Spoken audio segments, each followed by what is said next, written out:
भारत सरकार के द्वारा हाल ही में एक फैसला लिया गया कि भारत अब नॉन बासमती चावल का एक्सपोर्ट नहीं करेगा। इसका क्या असर पड़ने वाला है दुनिया में, इस पर विस्तार से बात करने वाले हैं। 18 जुलाई का तारीख आपको याद होगा जब रूस अपने आप को ब्लैक सी ग्रीन इनिशिएटिव से बाहर कर लेता है। इसका मतलब यह हुआ कि यूक्रेन के अनाज अब काला सागर के मार्ग से दुनिया के अन्य हिस्सों में नहीं जाएंगे, जिस वजह से गेहूं की कीमत में अचानक से काफी ज्यादा वृद्धि होने लगा। भारत सरकार का यह फैसला 18 जुलाई के 2 दिन बाद यानी 20 जुलाई को आता है। दुनिया में चूंकि सबसे ज्यादा चावल का एक्सपोर्ट भारत के द्वारा ही किया जाता है, तो ऐसे में जाहिर सी बात है दुनिया के अलग अलग देशों में चावल की कीमतें बढ़ना शुरू हो चुका है। इसका सबसे ज्यादा असर अफ्रीका में दिखने वाला है। जब से रूस यूक्रेन युद्ध का शुरुआत हुआ उसके बाद से अफ्रीकी देशों में यूक्रेन का गेहूं मुश्किल से पहुंच रहा था, जिस वजह से अफ्रीकी क्षेत्र में गेहूं का कीमत में काफी ज्यादा वृद्धि हो गया था। गेहूं की कीमत में काफी ज्यादा वृद्धि होने के कारण अफ्रीकी देशों ने अपने फूड हैबिट में चेंज किया और चावल का ज्यादा कंजम्पशन शुरू कर दिया। भारत का नॉन बासमती चावल जिसके एक्सपोर्ट पे इंडिया ने भी रोक लगा दिया है, उसका ज्यादातर हिस्सा इन अफ्रीकी देशों में ही जाता था। अफ्रीकी देशों में गेहूं का ऐसे ही मारामारी है, गेहूं का कीमत काफी ज्यादा बढ़ चुका है। अब चावल का भी कीमत वहां काफी ज्यादा बढ़ने वाला है। भारत के इस फैसले के बाद दुनिया भर से कई तरह के वीडियो सामने आने लगे। जैसे कि एक एग्जाम्पल मैं आपको बताता हूं, अमेरिका का एक शहर है डलास। वहां एक व्यक्ति कई सालों से एज ए इंजीनियर काम करते हैं। उन्होंने ये बताया कि जो भारतीय मूल की दुकानें हैं जहां पर भारतीय प्रोडक्ट मिलते हैं, वहां पर लंबी लंबी लाइनें लगी हुई हैं। उनके रिश्तेदार और मित्र उनको व्हाट्सएप पे मैसेज कर रहे हैं कि जल्दी से जल्दी चावल गेहूं आप खरीद लें। अमेरिका के डलास शहर में रहने वाले इस व्यक्ति ने एक डाटा भी बताया कि पहले चावल का छोटा बैग जो 10 किलो का होता था उसका कीमत $14 से $15 होता था, लेकिन अब उसका कीमत $40 से भी ज्यादा हो चुका है। वहीं आटा का बैग जो 10 किलो का होता था, जो पहले $12 में मिलता था, उसका कीमत $20 से ज्यादा हो चुका है। इसका कारण यह है कि भारत का नॉन बासमती चावल अमेरिका सहित दुनिया के अन्य हिस्सों में जाना अब बंद हो गया है। इस वजह से चावल का कीमत जाहिर सी बात है उन क्षेत्रों में काफी ज्यादा बढ़ चुका है। चावल पे बहुत ज्यादा प्रेशर है, इसलिए ज्यादातर लोग अब गेहूं से निर्मित आटों पर फोकस कर रहे हैं, यानी गेहूं के आटा पर भी काफी ज्यादा प्रेशर आ चुका है, जिस वजह से गेहूं का आटा का कीमत भी बढ़ने लगा है। अब ऐसे में सवाल है कि भारत सरकार ने इस तरह का कदम क्यों उठाया, तो इसके पीछे सबसे बड़ा कारण है घरेलू बाजार में चावल की कीमतें लगातार बढ़ रही हैं। भारत में चावल की जो खुदरा कीमत है औसतन एक साल में उसमें 11.5% तक का वृद्धि देखा गया है। सिर्फ जून 2023 में ही चावल का खुदरा कीमत एवरेज 3% तक बढ़ गया है। भारत सरकार के द्वारा नॉन बासमती चावल के एक्सपोर्ट पर रोक लगाने का डिसीजन 20 जुलाई 2023 को लिया गया। इसके पहले भी भारत सरकार ने कुछ ऐसा प्रयास किया था ताकि नॉन बासमती चावल का भारत से एक्सपोर्ट रुक सके। 8 अगस्त 2022 को नॉन बासमती सफेद चावल के निर्यात पर 20% एक्स्ट्रा निर्यात शुल्क लगा दिया गया था। भारत सरकार को इससे उम्मीद था कि भारत का जो चावल का एक्सपोर्ट हो रहा है नॉन बासमती चावल का, उसमें कमी आएगा, लेकिन हुआ इसके जस्ट उल्टा। भारतीय नॉन बासमती चावल का निर्यात और बढ़ा। अब इसके पीछे सबसे बड़ा कारण भू राजनीतिक परिदृश्य है, यानी जियो पॉलिटिकल सिनेरियो। क्योंकि वीडियो के शुरुआत में ही मैंने आपको बताया था कि जब से रूस यूक्रेन का युद्ध शुरू हुआ है तब से यूक्रेन का गेहूं मुश्किल से दुनिया के अन्य क्षेत्रों में पहुंच रहा है, जिस वजह से गेहूं का कीमत बढ़ रहा है, जिसके कारण चावल का मांग बढ़ रहा है।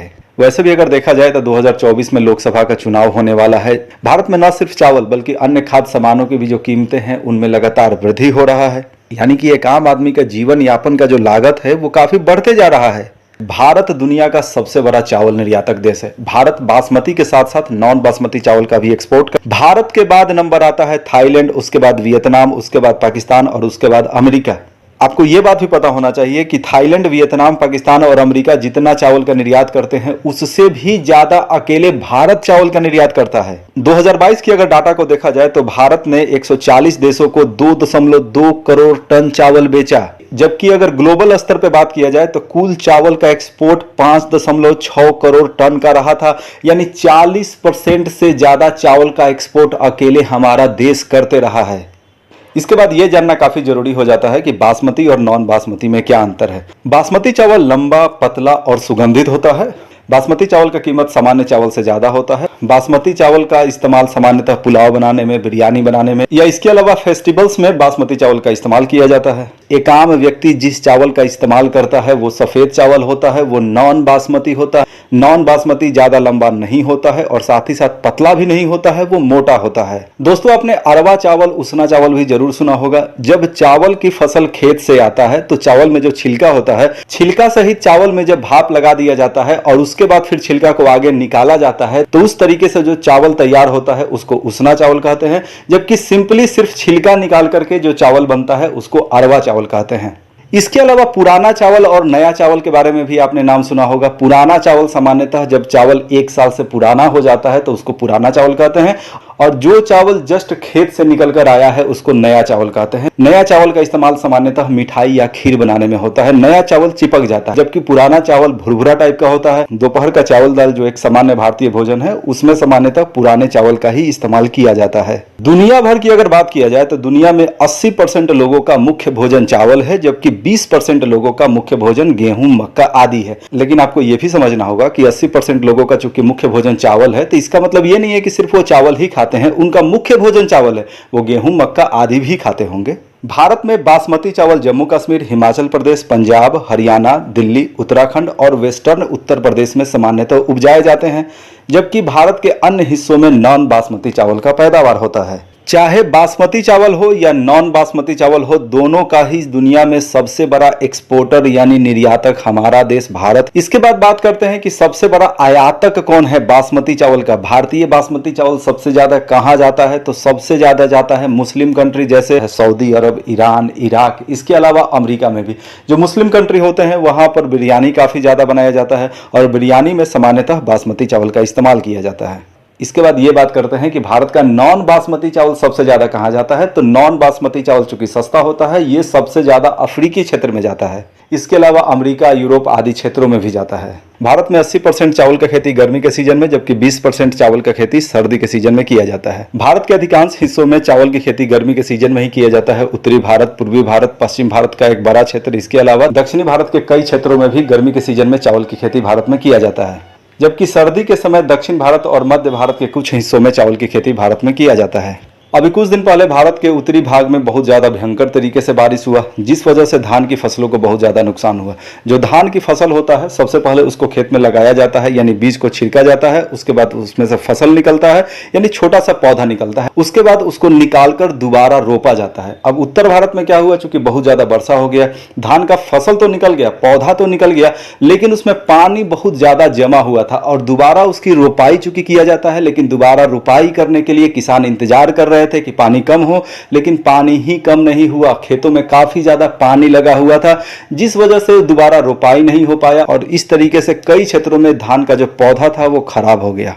साथ ही साथ कई क्षेत्रों में पानी ही नहीं हुआ, यानी सूखे का गंभीर समस्या था, जिस वजह से बीजारोपण ही नहीं हो पाया। इस वर्ष अगर और डाटा की बात किया जाए तो 2022 की तुलना में किसानों ने 6% कम क्षेत्र में धान का फसल लगाया है भारत में। अगर उत्पादन की बात किया जाए कि इस वर्ष कितना उत्पादन हो सकता है चावल का, तो एक अंदाज मोटा तौर पे लगाया गया है कि 130 मिलियन टन चावल का उत्पादन इस वर्ष संभावित है, जबकि अगर खपत की बात किया जाए हमारे देश में तो 108 मिलियन टन खपत होने वाला है। अगर कैलकुलेशन किया जाए तो 22 मिलियन टन एक्स्ट्रा बच जाएगा। लेकिन भारत में एक बहुत बड़ी समस्या जमाखोरी का है, जिस वजह से चावल की खुदरा कीमतों में, यानी सामान्य बाजार में जहां हम आप जाते हैं चावल खरीदने, वहां चावल का कीमत बढ़ा हुआ मिलता है। भारत जो चावल का एक्सपोर्ट करता है उसमें 50% से भी ज्यादा नॉन बासमती चावल होता है। तो ऐसे में चावल के जो दूसरे एक्सपोर्टर हैं जैसे थाईलैंड, वियतनाम, पाकिस्तान, उनको ज्यादा मौका मिल सकता है, और वो अपनी चावलों को ज्यादा महंगा कीमत में अन्य देशों को बेचेंगे। अब सवाल यह भी है कि क्या Bharat in future non basmati चावल के एक्सपोर्ट पे जो प्रतिबंध लगाया है, क्या उसको वापस लेगा। अब वो डिपेंड करता है कि इस मौसम में भारत में कितने चावल का उत्पादन होगा।